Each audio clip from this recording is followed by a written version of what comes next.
বন্ধুরা, হলিউড থেকে একটা খতরনাক ভূতের মুভি আছে। মুভিটার নাম হলো ডু নট এন্টার। তো মুভিটি দেখে আমি কমপ্লিট করছি কালকেই। তো মুভিটি কেমন হচ্ছে সেটাই আলোচনা করবো তোমাদের সাথে। তার আগে বলে দিই, তোমরা যদি মুভিটি দেখতে চাও অ্যামাজন প্রাইম ভিডিওতে দেখতে পাও, সেখানে হিন্দি ডাবিং অ্যাভেলেবেল আছে। এই মুভিটি দেখার জন্য তোমাদেরকে কমসে কম 1 ঘন্টা 31 মিনিটের সময় দিতে লাগবে। এটা একটা হরর থ্রিলার ফিল্ম।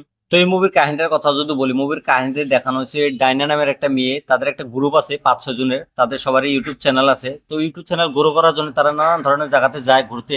তো একদিন তারা গুগলে সার্চ করে দেখে যে একটা বহুত পুরানা হোটেল আছে। সেই হোটেলে 30 কোটি টাকা আছে, আর বহুত পুরানা হোটেল, সেখানে ভিউ ভালো পাওয়া যাবে। তো সেই চক্করে তারা সেই হোটেলে যায়। হোটেলে যাওয়ার পরে তাদের সাথে নানান ধরনের প্রবলেম দেখা দেয়।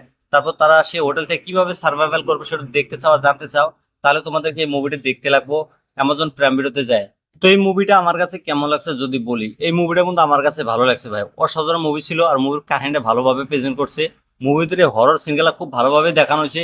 কিছু জায়গা হরর সিঙ্গেলা খুবই ভালো হয়েছে, কিছু জায়গাতে খারাপ হয়েছে। আর মুভির ভিতরে থ্রিলার ভালোভাবে দেখানো হয়েছিল। তোমরা যদি হরর মুভি দেখা পছন্দ করো তাহলে তোমাদের জন্য মুভিটা খুবই ভালো হবো। আর যারা যারা হরর মুভি বহুত দেখে ফেলাইছাও, তাদের জন্য হয়তো এই মুভিটা অত একটা ভালো লাগবে না।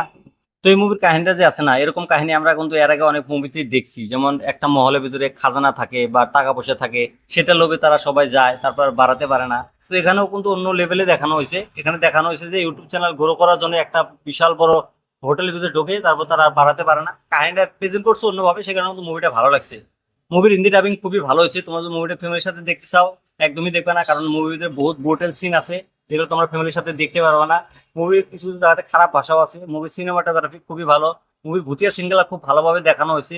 মুভির ব্যাকগ্রাউন্ড মিউজিকও ভালো, ডাইরেকশন ভালো, মুভিতে অ্যাক্টিং করছে সবাই ভালোভাবে। তোমরা যদি মুভিটি দেখছাও তাহলে আমাকে কমেন্ট করে জানাও মুভিটা তোমাদের কাছে কেমন লাগছে।